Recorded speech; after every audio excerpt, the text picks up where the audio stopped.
Welcome into Mavericks Today by Chat Sports. I'm Jeffrey Cooperstein. Hope everyone had a great weekend. And now we are officially in the month of June, which means Cooper Flagg should be a Dallas Maverick this month. Notice how I didn't say will be, because I'm still not 100% convinced. But at the end of June, the Mavs should have a new franchise cornerstone. We'll hop into today's show about Brandon Williams here in just a few moments. But I do need to give you guys some shout-outs, because I said on the last show I would give shout-outs to people who followed me on X or Twitter, whatever you want to call it, at Jeff_Coop27. So shout out to JJ Iceberg, Alberto Lopez, Chance Gray, and Connor Jones for giving me a follow.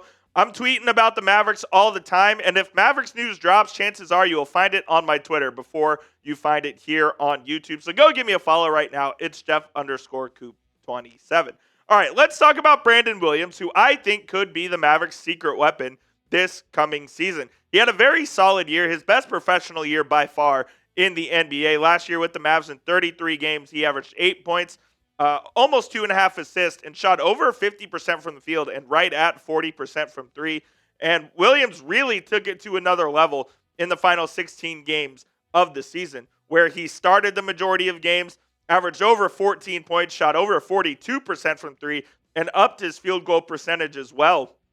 And given the opportunity that was afforded to him with the Mavericks injuries and obviously the Luka trade, Williams really turned it on down the stretch and gave the Mavericks a difficult decision to where he was on a two-way contract and they had to play him and exhaust his 50-game eligibility. Now, I know he played in 33 games, but he was active for over 50, which meant that the Mavericks had to sign Williams to a standard NBA contract on April 10th in order to keep him eligible for the postseason. And Williams did play in both of the play-in games for the Mavericks on that standard NBA deal. And that deal also afforded the Mavericks an opportunity to keep Williams under contract for next season as well. So Williams will be on this roster come October when the Mavericks take the court once again. And he has a unique skill set that the Mavericks really don't have on the roster, especially with Kyrie hurt. He pushes the pace on offense, unlike anybody on the team. And Jason Kidd really values that. When he wasn't on the court, the Mavericks really had a tough time kind of playing fast on offense, and they really had to play a lot slower and a lot more deliberate than they would when Williams was on the court. He gets the ball moving, he gets the team into their offense, and he does a lot of things on the roster that the Mavericks don't have with Kyrie Irving out. Now, when Kyrie comes back, I still think Williams is going to be a big part of this team coming off the bench and being a backup point guard that can play 20 to 25 minutes a night. I don't know if you want to play Kyrie and Williams together because they're two smaller guards who aren't going to give you much on the defensive end. But I really like Brandon Williams, and I think he could absolutely be a key for this team going forward. And I'm excited to see what he brings to the table next season in a Mavericks uniform.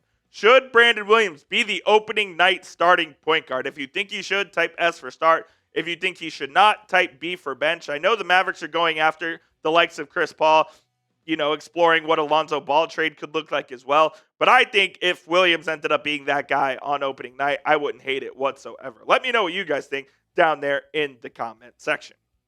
And without further ado, let's give a shout out to today's sponsor, which of course is PrizePicks, America's #1 daily fantasy sports app. PrizePicks is the best place to turn your sports knowledge into cash. With millions of members, PrizePicks has made daily fantasy sports accessible to all. You just pick more or less on at least two players for a shot to win up to 2,000 times your cash.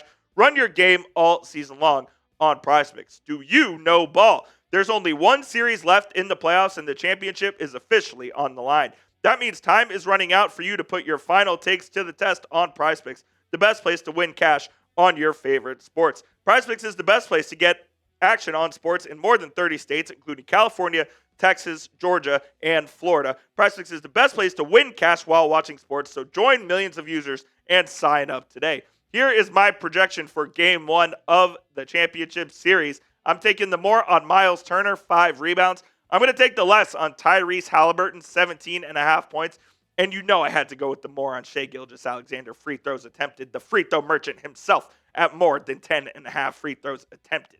You can copy my picks or make picks of your own. Just please make sure you do it with our friends over at PrizePicks. Sign up today and get $50 instantly when you play $5. You don't even need to win to receive that bonus. It is guaranteed. PrizePicks also offers weekly promotions that could lead to big payouts like Taco Tuesday, where every Tuesday, PrizePicks will discount select player projections up to 25% to provide even more value for your lineups. One more time, download the app, use code CLNS to get that $50 bonus when you play your first $5 lineup. That link will be in the comments and the description of today's show. Shout out to PrizePicks. Run your game.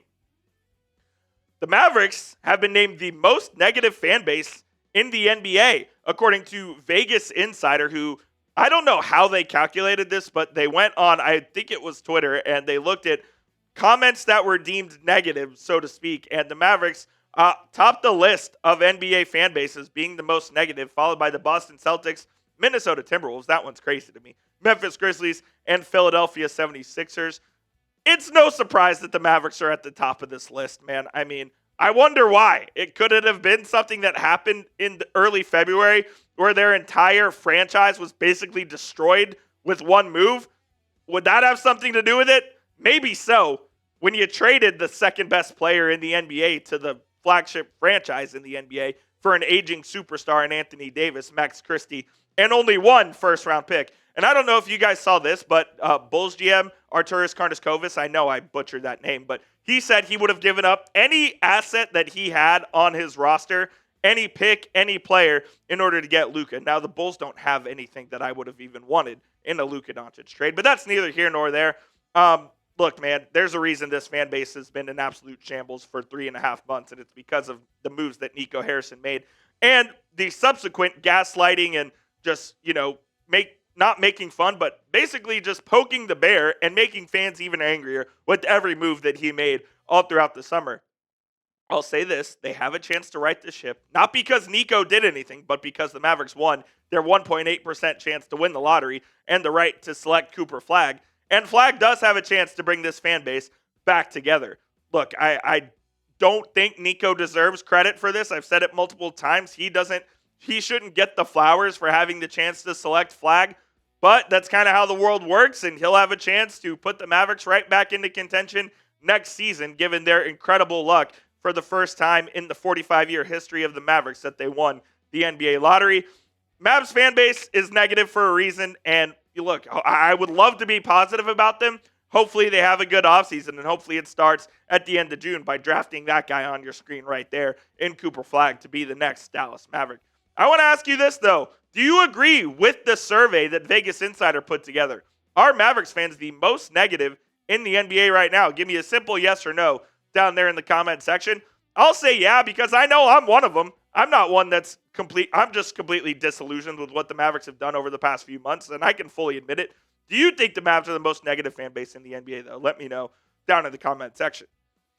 Tomorrow, on tomorrow's show, ESPN put out a ridiculous piece on Cooper Flagg and some trade ideas should the Mavericks trade the number one overall pick. We're going to have to talk about it because, number one, the Mavericks absolutely should not trade the number one overall pick, and they should just select Cooper Flagg. Number two, some of the trade ideas they had in there were absolutely asinine. So we're going to talk about those on tomorrow's show, and that's why you hit that subscribe button. It's youtube.com/MavsTV. We have you covered with all of the latest Mavericks news and rumors, analysis. If any breaking news happens, we also have you covered here on the channel. So hit that sub button, and we'll see you soon.